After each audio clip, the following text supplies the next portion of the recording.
y para, Señor, limpiarnos cada día más. Pero, Señor, te lo pedimos en Cristo Jesús. Amén. Bueno, como ya ustedes saben, vamos a comenzar un nuevo estudio sobre la eclesiología. ¿Quién de aquí ha escuchado esa palabra antes? ¿O sabe lo que significa o algo un poco? Eclesiología es el estudio de la iglesia, su relación con Jesús, su papel en la salvación, su origen, su disciplina, su política, su escatología y su liderazgo. Así que cuando hablamos de todo esto, de todo esto va a hablar este tema, este estudio. Pero también se refiere a la idea que tiene una iglesia de sí misma, cómo se organiza y cómo se relaciona con otras iglesias, incluso con el mundo. Cómo es que vamos a funcionar o qué funciones debe de tener una iglesia bíblica a nuestro alrededor, incluso dentro de la congregación o el lugar de reunión, incluso con otras iglesias allá afuera. Pero esto es el estudio sobre qué es la iglesia. Ahora, al abordar el concepto de iglesia según el Nuevo Testamento, es crucial diferenciar entre la iglesia universal y local. Debemos de saber la diferencia entre esos dos conceptos. La iglesia universal, en términos teológicos, se refiere a la totalidad de los creyentes, mis amados, en Jesucristo. No en una religión, no en tradición, no en mandamientos de hombres, sino en Jesucristo. A lo largo de todas las épocas y lugares, es visible en el sentido de que comprende a todos los elegidos por Dios, aquellos que han sido, son y serán reunidos en Cristo, la cabeza.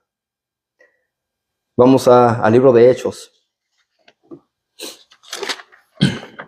Disculpen que estoy un poco molesto de la garganta. Hechos capítulo 3.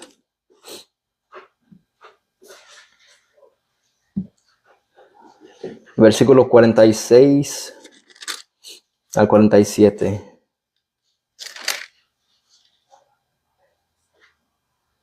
Perdón, Hechos capítulo 2. Lo anoté mal. Versículo 46 y 47. Si no me pueden entender, digan, repite, por favor. Hechos 2, 46 y 47. Dice así. Dice, y perseverando unánimes cada día en el templo, y partiendo el pan en las casas, comían juntos con alegría y sencillez de corazón, alabando a Dios y teniendo favor con todo el pueblo. Y el Señor añadía cada día a la iglesia a los que habían de ser salvos. Y de ahí es donde tomé este versículo para donde dice que la iglesia universal es visible en el sentido de que comprende a todos los elegidos o los salvos por Dios, aquellos que han sido, son y serán reunidos en Cristo, la cabeza. Y ahí dice el versículo 47, y el Señor, dice que hacía el Señor? Añadía cada día a la iglesia los que habían de ¿qué? De ser salvos. Entonces aquí vemos que en este versículo vemos que no somos nosotros quienes van a añadir a nuestra congregación o a la iglesia universal o local, sino que es siempre, mis amados, es el Señor. Porque la salvación no depende del hombre, no depende de nuestra elocuencia o cuánto podamos nosotros hablarle a las personas, sino que es siempre el Señor y la predicación de ¿qué? Del Evangelio de Jesucristo. Eso es lo que va a añadir a la iglesia. Y aquí vemos claramente que dice, y el Señor añadía cada día a la iglesia a los que habían de ser salvos. Ahora, este concepto abarca a todos los cristianos verdaderos. Como estuvimos hablando el domingo pasado, que dentro de una iglesia va a haber cristianos verdaderos y unos que no son. Van a haber ovejas y cabras.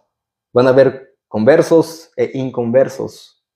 Van a haber creyentes e incrédulos en un lugar de reunión. Eso nunca va a ser un lugar de perfección, pero como hemos hablado, si tenemos lo que es el Evangelio en su totalidad y comprendemos qué es el Evangelio y predicamos siempre la palabra fielmente, mis amados, podremos nosotros tener un lugar unido, que sepamos cómo debemos de tratar con los problemas y cómo estar en paz entre todos. ¿Van a haber conflictos? Van a haber conflictos. Eso es sin duda.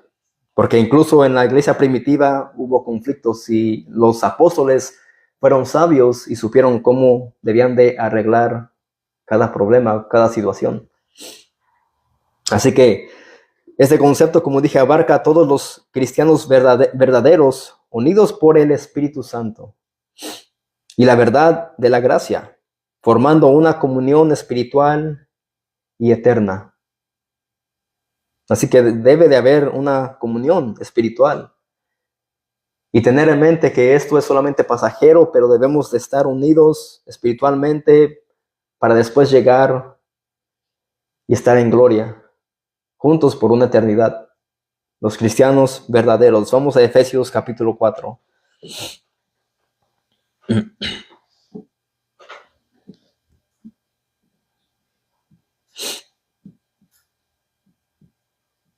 ¿Puedes revisar el audio, Aaron? Efesios 4, 1 al 6. Vamos a ver qué es lo que nos dice el apóstol Pablo.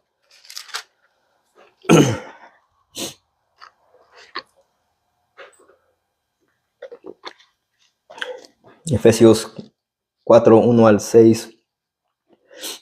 Y aquí está hablando sobre la unidad que causa el Espíritu Santo.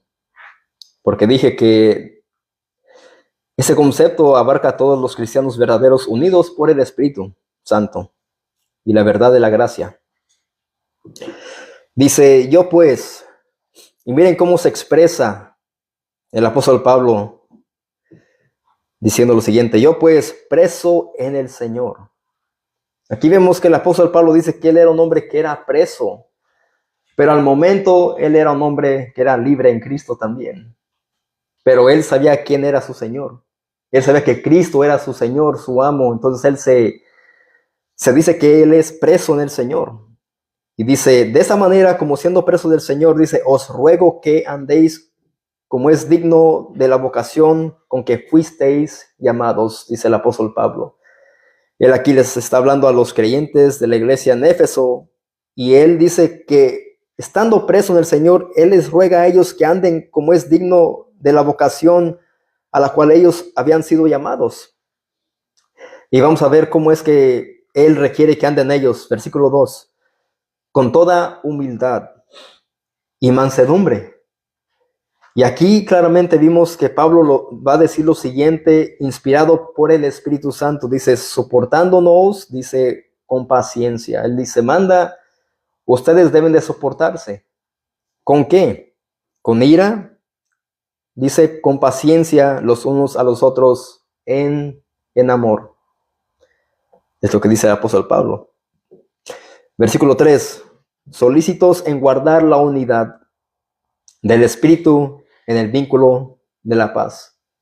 Aquí vemos que él está hablando sobre qué, humildad, mansedumbre, el soportarse unos a otros con qué, con paciencia y en amor. Y en guardar la unidad del Espíritu, dice en el vínculo de la paz. Dice un cuerpo y un espíritu, como fuisteis también llamados en una misma esperanza de vuestra vocación. Dice un Señor, una fe, un bautismo, un Dios y Padre de todos, el cual es sobre todos y por todos y en todos. Así que lo que va a hacer, lo que va a producir, mis amados, si andamos en el Espíritu, va a producir unidad. Sé que somos una congregación pequeña, algunos llegan, algunos no, nos han visitado, pero hay que ser pacientes. Ser pacientes y ya el Señor va a añadir a este lugar a quien Él quiera añadir. Y si Él quiere que estemos así por años, pues gloria a Dios. Así seguiremos evangelizando y el Señor, si es su voluntad, va a añadir a quien Él quiera añadir y cuando Él quiera hacerlo. Así que aquí vemos que lo que leímos, esto significa que nosotros, la iglesia local, tanto como universal, debe de también estar unidos con otras congregaciones a nuestro alrededor. Y no solamente a los que están aquí a nuestro alrededor, sino aún también a los que están en el extranjero. Sabemos que en México hay iglesias que necesitan recursos, necesitan quizás tratados, Biblias, alguna ayuda. Ya hemos ayudado a una iglesia ahí en Irapuato, ahí en Guanajuato. Hemos mandado una ofrenda, creo que se utilizó para la renta, pero creo el hermano, pues, estuvieron muy agradecidos. Entonces, mientras podamos nosotros, mis amados, preferible, yo aquí nunca voy a levantar ninguna ofrenda o ningún diezmo, sino que es más bien levantar una ofrenda, una ayuda para alguien en necesidad. Y dice la palabra que hagamos más bien a los de la fe, a los hermanos de la fe. A ellos debemos, si podemos nosotros ayudarles, lo vamos a estar haciendo. Porque ¿de qué sirve tener dinero en el banco? Yo pedirles cantidad de dinero, que ofrenden, que diezmen, y no se le ayuda a nadie. Eso, mis amados, no debemos de ser tacaños en esa área. O si alguien nos pide ayuda, no hay que decir, vamos a orar y esperar a ver qué dice el Señor. No, el Señor nos manda a ayudar y a dar con regocijo. Ahora, eso es lo que es la iglesia universal, que el Señor va a añadir de donde Él quiera. No importa si va a ser aquí, en Pakistán, en China, en India, el Señor va a salvar a quien Él quiera. No importa la nacionalidad, la raza, no importa el lenguaje, las costumbres, las tradiciones, pero el Señor va a añadir a su iglesia, tal y como Él quiera. Pero ahora la iglesia local se refiere a una congregación específica de creyentes que se deben de reunir regularmente en un lugar en particular, como aquí. Eso es lo que es una iglesia local. Una iglesia local, mis amados, a veces tenemos, como he dicho, tenemos el concepto equivocado de que una iglesia debe de tener un edificio grande, con muchos cuartos, con un cuarto para hacer conferencias y baños que tienen todo. Algunos tienen hasta alarmas y todo eso, pero aquí estamos en un garaje, humildemente. Aquí a veces pasamos fríos, está caliente, aquí vemos animales por donde quiera correr, pero aquí lo que Dios quiere ver en nosotros es que haya unidad. Así que es lo que es la iglesia local. Se refiere a una congregación específica de creyentes que se reúne regularmente en un lugar en particular. ¿Para qué? ¿Con qué motivo? Debemos de hacer esto como iglesia local para adorar a Dios, escuchar la predicación del evangelio. Eso es algo que se debe de hacer. ¿Cómo es que vamos a adorar a Dios? ¿Cómo es un modo de que podemos nosotros adorar a Dios? ¿Alguien me puede decir un ejemplo?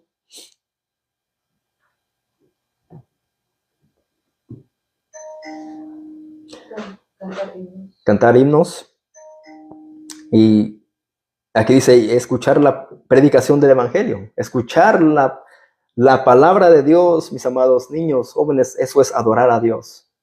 Mostrarle reverencia a Él, orar, leer las escrituras, eso es parte de la adoración. No solamente es cuando comienza la alabanza y dicen, se ha llegado la hora de alabar, alábenle, no. Adorar es cuando estamos reunidos con un motivo en particular en adorar a Dios. Cuando nos juntamos, desde que comenzamos, llegamos y leemos las escrituras, ahí estamos adorando a Dios. Y a veces tenemos ese, como dije, un mal concepto, que pensamos que cuando es la música, gente llora, danza, grita, todo eso, y eso no es. El adorar es en todo momento, y no solamente en el lugar de reunión, sino allá afuera también. En cómo es que nos conducimos nosotros, cómo es que vivimos a la luz o a los ojos de los demás, a los de los incrédulos. Si vivimos en santidad y una vida piadosa, Eso es adorar a Dios. Si caminamos en rectitud y obedecemos lo que Él nos manda a nosotros, estamos adorando a Dios en nuestra manera de vivir. Pero aquí hablando sobre la iglesia local, se debe de reunir en un lugar para adorar a Dios, para escuchar la predicación del evangelio y qué más, y participar en las ordenanzas del bautismo y la cena del Señor. Eso es algo que se debe de practicar. En cuanto alguien crea en Jesucristo, ¿quién le impide que sea bautizado? ¿Quién le impide? Mientras haya agua o tengamos una alberca pequeña o una tina, si alguien cree en su corazón que Cristo es el Señor y que necesita de un Salvador, esa persona se puede bautizar. Eso lo vemos en las Escrituras. Y aquí no estamos hablando de bautizar a niños, a infantes. La Biblia nos muestra que siempre fueron personas ya conscientes de su pecado, conscientes de su maldad, y reconocieron que necesitaban de un Salvador de inmediato. Así que, y esto es lo que vamos a estar estudiando sobre las ordenanzas también. ¿Por qué se debe de participar en estas ordenanzas, el bautismo y la cena del Señor? Eso es algo que se debe de hacer. Y muchas congregaciones casi no lo hacen. Porque muchos pastores lo que quieren ellos hacer es ver perfección en los miembros de la iglesia. ¿Y cuándo va a haber perfección? Y no tampoco estamos diciendo que queremos que los impíos o alguien que sabemos que todavía practica el vicio o la droga o eso, queremos que vengan y sean partícipes de la cena del Señor. Eso no. Tenemos que saber quiénes son del Señor y quién no, para que ellos puedan participar de esas ordenanzas. Ahora, la iglesia local es visible y tangible. ¿Qué significa tangible? Que se puede tocar. Proporcionando un espacio donde los cristianos pueden confirmar y supervisar mutuamente su membresía en Jesucristo y en su reino. Esto es algo que muchas congregaciones no practican, la membresía. Y esto, mis amados, pues no lo vemos en la Biblia, pero es tan importante tener un curso de membresía. Y esto nos va a ayudar a nosotros a saber y confirmar quiénes son del Señor y quiénes no son del Señor. Y también para cuidar del rebaño y para no llamar hermano a cualquier persona. Porque alguien puede llegar pronto a una reunión y ahí ya los llamamos hermano. O podemos decirle hermano por fe. Yo creo que el Señor lo va a hacer un creyente, pero eso, mis amados, no está bien eso. Llamar a alguien hermano porque ya viene aquí, sabemos que no tiene una vida, digamos, mirando frutos, que hay arrepentimiento en su vida y se convirtió al Señor. Y no podemos llamar hermano a cualquier persona. Por eso es tan importante tener incluso también un curso de membresía.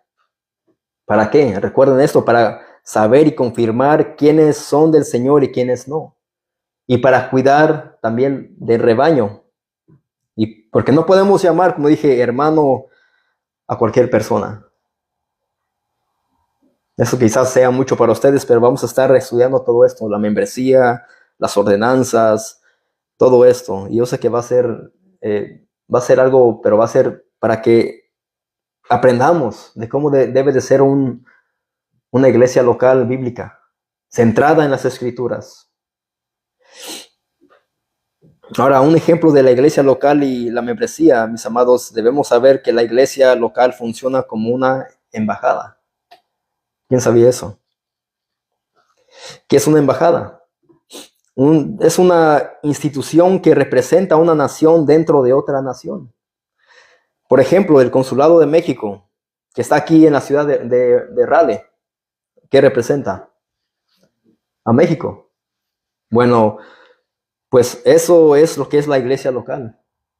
La iglesia local representa el grupo completo de las personas bajo el señorío no terrenal, sino de Cristo, que se reunirá al final de la historia. Cada creyente verdadero, cada iglesia local debe de representar al reino de Dios, al reinado de Cristo. Nosotros los creyentes somos lo que el apóstol Pablo dijo en la segunda carta a los Corintios. Vamos ahí.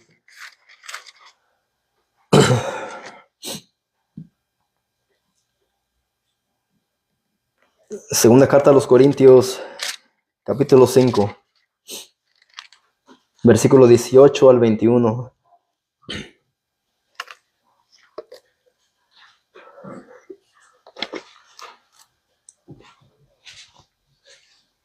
Segunda carta a los Corintios, capítulo 5, versículo 18 al 21. Y dice aquí el apóstol Pablo: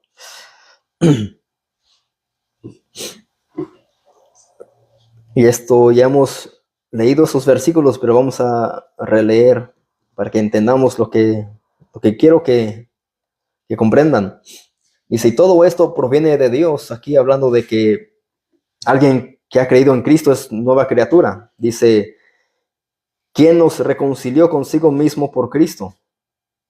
Ahí vemos que lo que dice el apóstol Pablo es que cuando alguien es reconciliado con Dios mismo, eso proviene de Dios mismo. Es algo que Dios hace en un pecador. Y nos dio el ministerio de la reconciliación. Así que a los que han sido reconciliados por Dios mismo, dice que ahora ellos reciben el ministerio ¿de qué?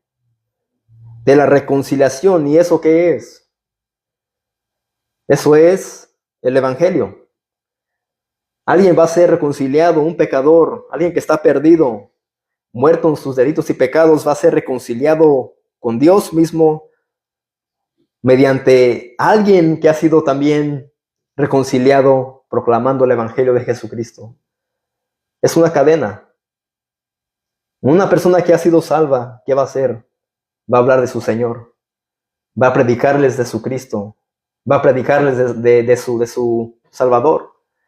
Porque quieren ellos también que esas personas se salven. Dice versículo 19, que Dios estaba en Cristo reconciliando consigo al mundo, no tomándoles en cuenta a los hombres sus pecados, y nos encargó a nosotros la palabra de la reconciliación, dice el apóstol Pablo. Así que Dios encarga a hombres débiles, imperfectos, a que hagan, ¿cuál misión? Predicar el evangelio. Ese es un privilegio, mis amados. Ese es un privilegio que tenemos. Piensen en esto. De parte de Dios, el que creó todo, Él nos ha dado este ministerio.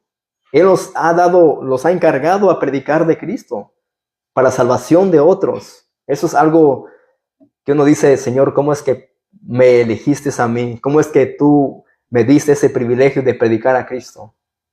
¿Cómo es que tú me salvaste? En primer lugar, no mereciendo nada, ¿cómo es que tú llegaste y me salvaste? Dice el versículo 20, así que somos embajadores en nombre de Cristo, dice el apóstol Pablo. Somos representantes. Dice, como si Dios rogase por medio de nosotros, os rogamos en nombre de Cristo, reconciliaos con Dios. Sorprendentemente, el Señor llama a pobres y malvados pecadores a que se arrepientan y se conviertan a Él. Después que esos han sido salvos, tales ministros deben representar a Cristo al hacer un sincero llamamiento a los demás hombres pobres y malvados pecadores para que vayan a Él. Ven como Dios es un Dios que nuestra mente no puede comprender. ¿Por qué, Señor, tú vas a salvar a alguien miserable?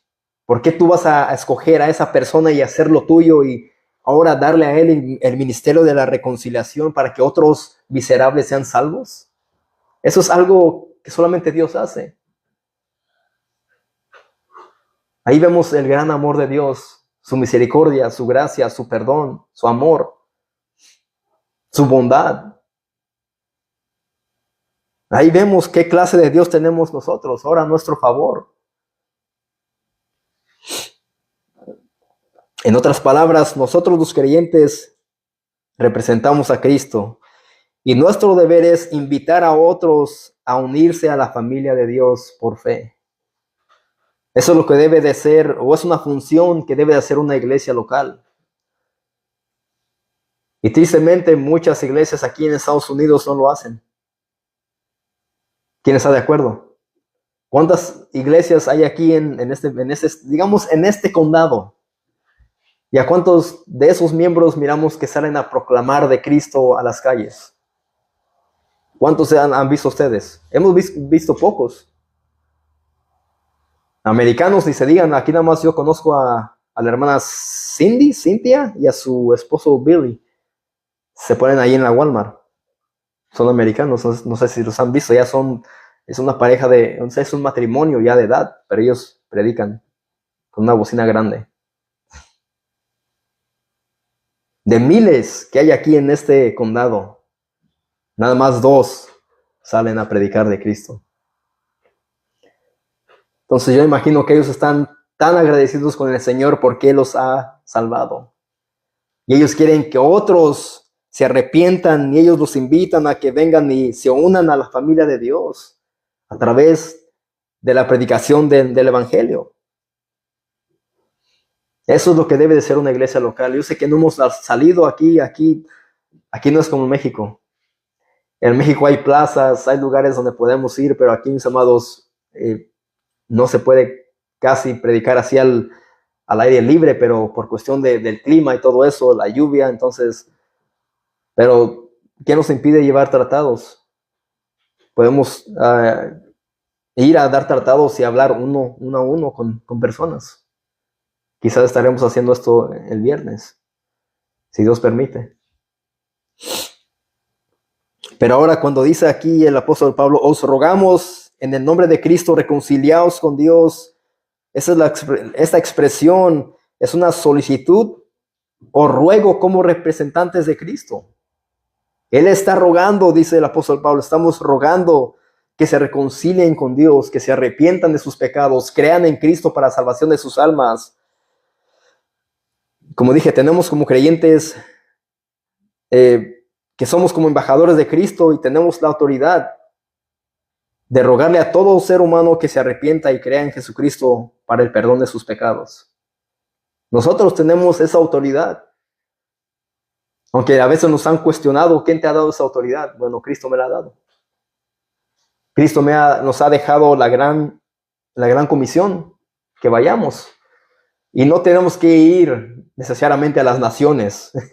Aquí hay tanto perdido a nuestro alrededor que necesitan escuchar el Evangelio. Vamos a Hechos 17.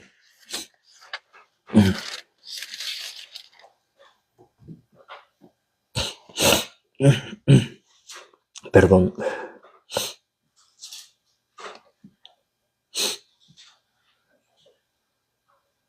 Hechos 17, versículo 30.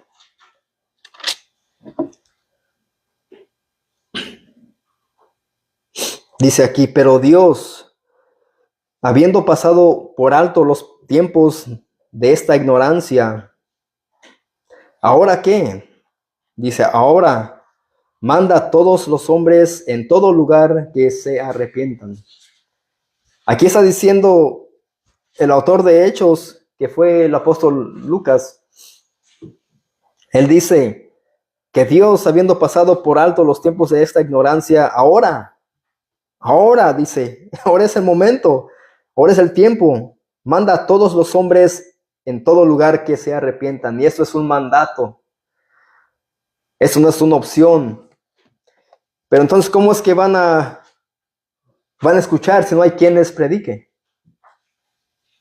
¿Cómo van a creer en aquel si no hay quien vaya y les anuncie de Cristo?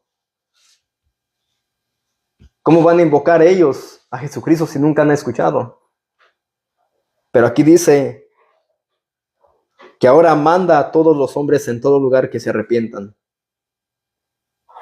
Wow, eso es algo que Dios manda. Es una orden de parte del Dios Todopoderoso. Mis amados, el Evangelio pone a todos los que lo escuchan bajo la obligación de volverse del pecado y su idolatría a Dios y a Cristo. Eso es lo que hace el Evangelio. Cuando una persona escucha el Evangelio, está bajo la obligación de que él se arrepienta, deje su pecado y venga a Dios y a Cristo.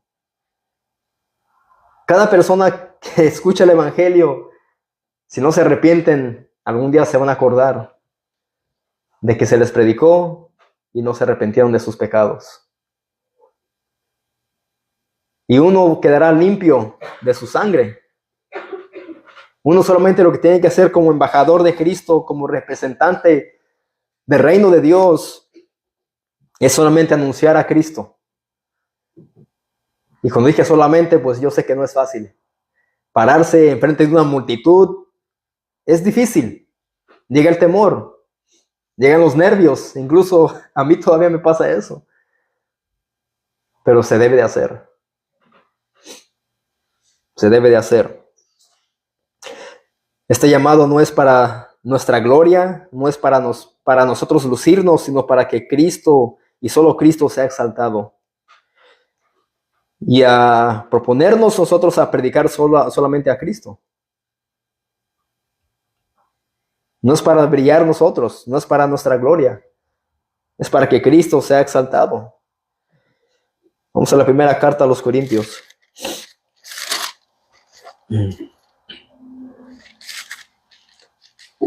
Primera carta a los Corintios, capítulo 2, versículo 1 al 2.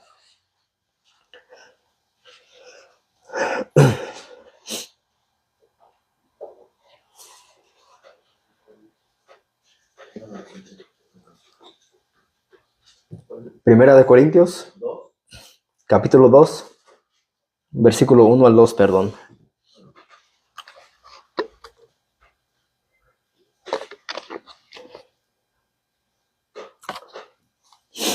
Dice el apóstol Pablo. Dice él, así que hermanos, cuando fui a vosotros para anunciaros el testimonio de Dios, ahí está hablando cuando él fue a predicarles de Cristo por primera vez, dice que no fui con excelencia de palabras o de sabiduría. Lo que él dice es que cuando él fue a anunciarles de Cristo, del testimonio de Dios, nunca él fue o su intención fue hablar con excelencia de palabras, con filosofías, filosofía humana o ideas carnales, nada de eso, sino dicen, o de sabiduría, dice el versículo 2, pues me propuse no saber entre vosotros cosa alguna, sino a quién, a Jesucristo y a este crucificado. Dice que él se propuso hablarle solamente de Jesucristo, aquel que murió en la cruz del Calvario, aquel que fue crucificado, aquel que sufrió la ira de Dios en la cruz. Dice el apóstol Pablo que él no se propuso saber entre vosotros cosa alguna, sino a Cristo. Y eso es, mis amados, lo que debe de estar en nuestra mente y corazón siempre. Siempre que vayamos a testificar de Cristo o del testimonio de Dios, lo que Él ha hecho en nuestras vidas, predicar y presentar a Cristo y a Cristo crucificado. Eso es lo que debemos de hacer. Que solamente hay un mediador entre Dios y los hombres. Que solamente hay un camino, una verdad y una vida, que es Jesucristo. Que Él fue el que padeció solamente una vez por los pecados, el justo por los injustos, para llevarnos a Dios. Eso es lo que debemos de presentar, a Cristo. Esto es lo que la iglesia universal y local deben de hacer, sin duda. Es lo que debemos de hacer. Veamos un ejemplo de esto en Hechos 11. Hechos 11, versículo 19 al 21.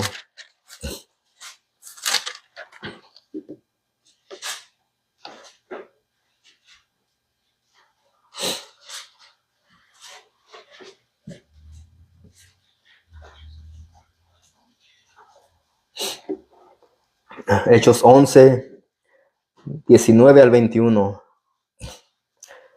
Aquí está hablando sobre la iglesia en Antioquía. Dice, ahora bien, los que habían sido esparcidos a causa de la persecución que hubo con motivo de Esteban. Aquí está hablando cuando Esteban fue apedreado. ¿Quién fue testigo de este asesinato, de esta muerte? Saulo de Tarso, que fue quien, el apóstol Pablo. Entonces dice aquí, pasaron hasta Fenicia, Chipre y Antioquía, no hablando a nadie la palabra, sino solo a judíos. Pero había entre ellos unos varones de Chipre y de Cirene, los cuales cuando entraron en Antioquía, hablaron que también a los griegos, anunciando el evangelio del Señor Jesús. Y dice el 21, y la mano del Señor estaba con ellos, y gran número creyó y se convirtió al Señor. ¿Qué fue lo que ellos hablaron? Hablaron palabras con excelencia, de sabiduría, filosofías humanas, sus testimonios. ¿Qué es lo que ellos hablaron? Anunciaron el evangelio del Señor Jesús. Y haciendo eso, dice, la mano del Señor estaba con ellos, y gran número creyó y se convirtió al Señor.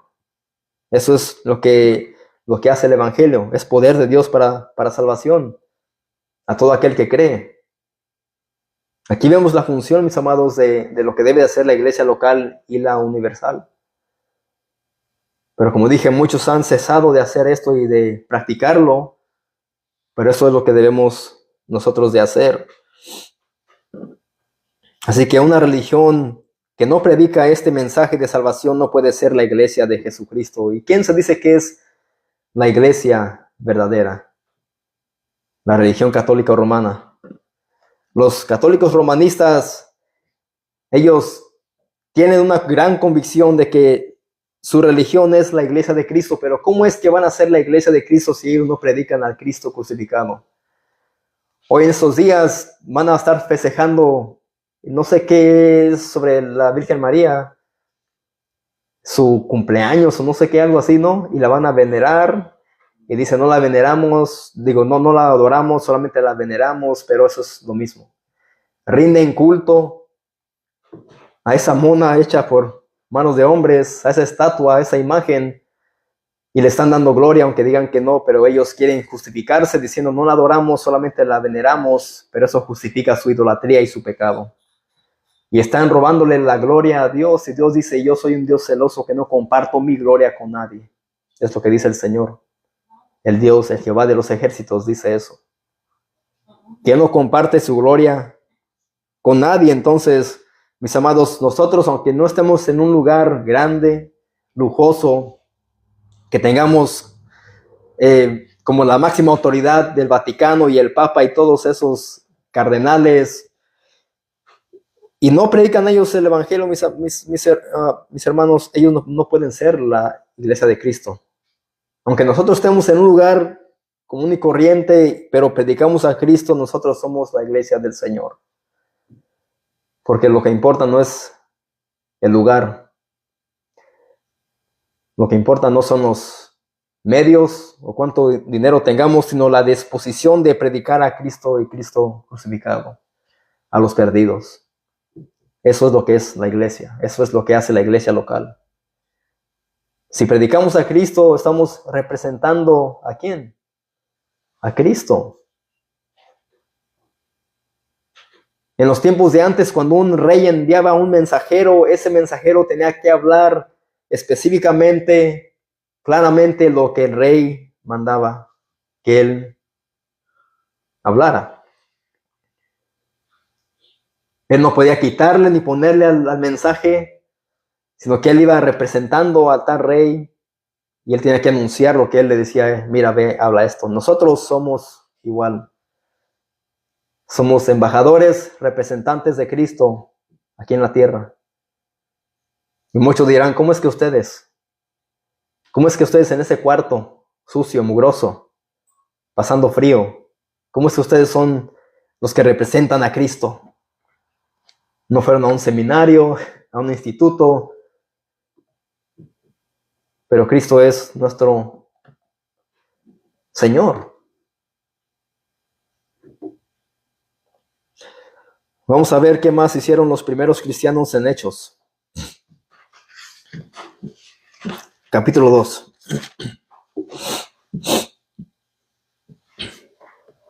Hechos 2, versículo 36 al 47, y es lo último que voy a leer.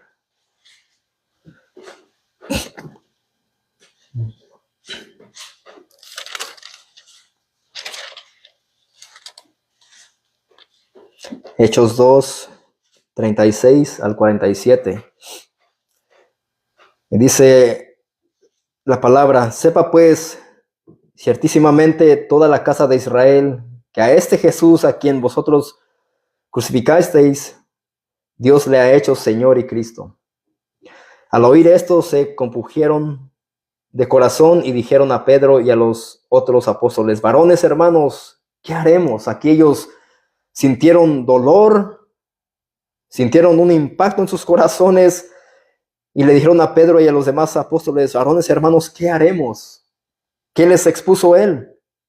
Que ellos habían crucificado ¿a quién? A Jesús.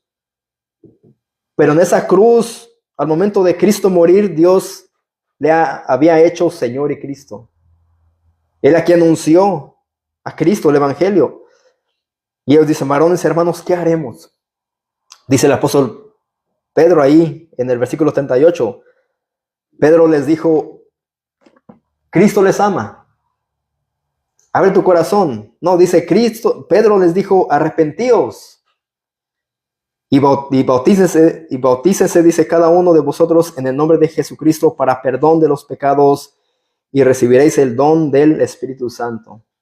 Aquí vemos cuál fue la primera palabra de Pedro. Arrepentíos.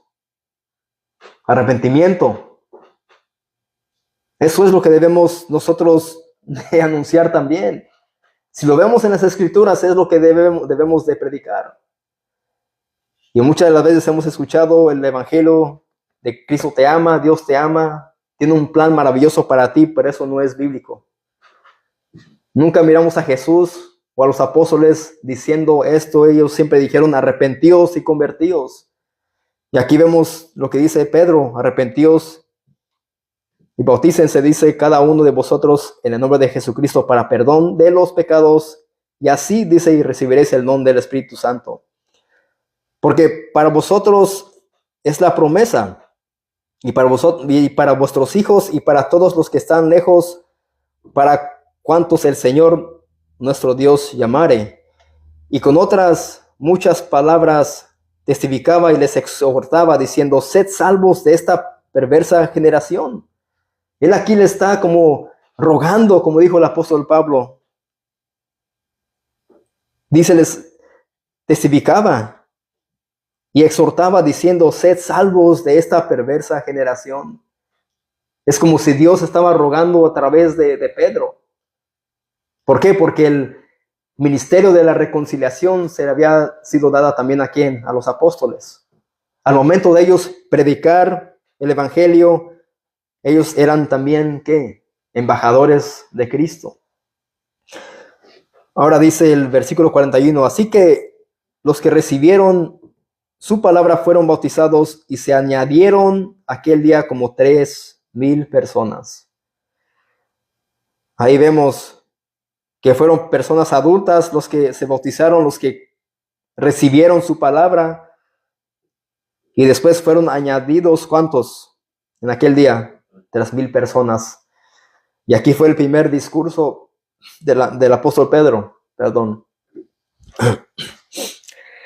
Dice el 42, aquí está el efecto y el poder del Evangelio. El versículo 42 dice: y perseveraban en la doctrina. ¿Cuál era la doctrina de los apóstoles? ¿Cuál era esa? El Evangelio. Después de todo eso, dice: y perseveraban en la doctrina de los apóstoles, en la comunión unos con los otros, en el partimiento del pan y en las oraciones. Eso es lo que una iglesia local y universal deben de de practicar. Debemos de perseverar en lo que es la doctrina de los apóstoles, que es el evangelio, mis amados, el evangelio cristocéntrico. No un evangelio que esté centro en el ego del ser humano, como escuchamos en muchos lugares que son supuestamente iglesias que solamente motivan a los oyentes, a los miembros, a que sean grandes, a que sean exitosos, cuando el evangelio nunca nos promete eso. Los hombres de Dios ciertamente padecieron, sufrieron, fueron martirizados por causa del nombre del Señor Jesucristo. Y eso es lo que debemos de hacer. Perseverar en la doctrina de los apóstoles, en el evangelio, número 1. En la comunión los unos con los otros, y en el partimiento del pan y en las oraciones. Aquí vemos el efecto de la predicación de Pedro. Dice el versículo 43, y sobrevino temor a toda persona, y muchas maravillas y señales eran hechas por quienes, por los apóstoles, que era algo que les fue dado a ellos como muestra de autoridad. Y muchos ahora quieren practicar solamente las señales y milagros, pero como dije el domingo, ¿qué importa más para los perdidos? ¿Qué es más importante, una sanidad o la salvación de su alma? La salvación de su alma. Entonces, ¿por qué nos queremos aferrar, como muchos cristianos lo hacen, a, como dije, tener vigilias de sanidad, de milagros? ¿Por qué queremos ver tantos milagros? Sí queremos ver el poder de Dios que se mueva, un avivamiento, pero un avivamiento a través de la predicación del evangelio. A ver personas convertidas a Cristo, salvos, y que sean obreros en la obra del Señor. Que sean hombres y mujeres fieles a Cristo, predicando el evangelio, sirviéndole, yendo a otros lugares a predicar. Eso es lo que hicieron los apóstoles. Pero como señal de autoridad, ellos tenían que hacer señales y qué más y maravillas. Todo esto. Y dice el 44. Todos los que habían creído estaban juntos. Eso es lo que causa el evangelio, lo que causa la predicación de Cristo. Cuando personas se convierten al Señor, aquí dice, todos los que habían creído estaban juntos y tenían en común algunas cosas. Aquí dice todas las cosas. Y todo eso pasó, ¿por qué? Porque ellos estaban perseverando en la doctrina de los apóstoles, mis amados. Eso es lo que nos va a ayudar a tener comunión y a tener todas las cosas en común. El evangelio de Jesucristo. Dice, y vendían sus propiedades y sus bienes y lo repartían a todos según la necesidad de cada uno. Aquí en ningún momento miramos que los apóstoles forzaron a algunos creyentes a vender sus propiedades y sus bienes para darle a otros. Y eso es lo que pasa en muchos lugares, en muchas iglesias, que las personas son forzadas a hacer cosas que están fuera de su voluntad de ellos. Hay pastores que son opresores y oprimen más al pueblo, oprimen más a las ovejas, oprimen más a los miembros, oprimen más a los congregantes a hacer cosas que ellos no quieren hacer, y eso causa un daño. Pero aquí en Cristo estos hermanos eran libres. Y quizás ellos decían, ¿para qué quiero tantas propiedades? ¿Para qué quiero tanto? Y ellos vendían sus propiedades y sus bienes y lo repartían a todos según la necesidad de cada uno. Aquí vemos que lo que causó el evangelio en esos hermanos era un corazón agradecido. Y esto miró a ellos, hizo ver a ellos que habían otros creyentes en necesidad y ellos quisieron repartir. Eso es lo que ellos propusieron en sus corazones, dar. Y la palabra dice que es mejor dar que recibir. Ellos también han entendido esto. Y dice el versículo 46, y perseverando unánimes cada día en el templo y partiendo el pan en las casas. Aquí vemos que esos cristianos, esos hermanos, se reunían en sus casas, haciendo todo esto. Comían juntos con alegría y sencillez de corazón, alabando a Dios y teniendo favor con todo el pueblo. Y ahí es donde lo que leí al principio, y el Señor añadía cada día a la iglesia a los que habían de ser salvos. Eso es el propósito. Eso es por lo que causó la predicación de Pedro. Aquí vemos el efecto y el poder del evangelio, que llevaba a creyentes, a hermanos, a cristianos, a tener todas las cosas en común, a dar, a comer juntos, a estar juntos, a comer juntos, todo eso. Y eso causaba en ellos que ellos alabaran a Dios. Y eso también causó, dice, teniendo favor con todo el pueblo. ¿Se imaginan que aquí en este lugar que hagamos tantas cosas maravillosas, dar, ayudar, y que hayamos nosotros, que los demás, los incrédulos puedan, que tengamos favor con los impíos, con los incrédulos, que digan, estos sí son creyentes, estos sí son unidos, sí se ve la unidad entre ellos como cristianos? Pero ¿qué ha pasado? Por tantas cosas que suceden en las congregaciones, muchas de las veces hay división, hay separación, y eso, en vez de que Dios sea alabado, esto a veces causa que Dios sea blasfemado, su nombre. Y eso comienza, mis amados, por causa de no tener iglesias locales centradas en Cristo. Y los enfocamos en cosas externas y cosas innecesarias en las iglesias, y permitimos, como tantas cosas, yo sé que muchos creen todavía en el don de lenguas, en la profecía, pero si permitimos todas esas cosas, va a dañar a los miembros. Pero Cristo, el evangelio, debe de ser el centro de cada iglesia local. Para tener lugares de reunión sanos, bien adoctrinados, bien alimentados con la palabra de Dios, con la predicación fiel. Una predicación fiel. Y Dios nos libre de predicar textos fuera de contexto, porque, mis amados, aquí no es de tratar de hacer o de torcer el texto, de hacer lo que diga, lo que yo quiero que diga, y eso, por eso aquí siempre predicamos lo que es un libro completo, para ver el contexto, la historia, y por qué motivo, razón, la carta o el libro fue escrito y a quién, y de quién era. Así es como se va a comprender y se va a entender la Biblia y la palabra de Dios. Y a través de todo eso nos va a enseñar. Nos va a enseñar. Así que yo sé que fue mucho lo que hablé hoy, pero eso es lo que es eclesiología. ¿Qué es la iglesia? ¿Qué debe de ser la iglesia? ¿Cómo se debe de regir la iglesia? ¿Qué debe de haber dentro de un culto? ¿Qué está permitido y qué no? ¿Y qué no? ¿Qué es lo que Dios manda en su palabra? La membresía, las ordenanzas, es lo que vamos a estar estudiando, y va a ser no sé cuántos estudios, pero espero que eso nos ayude a seguir adelante. Amén. Vamos a orar.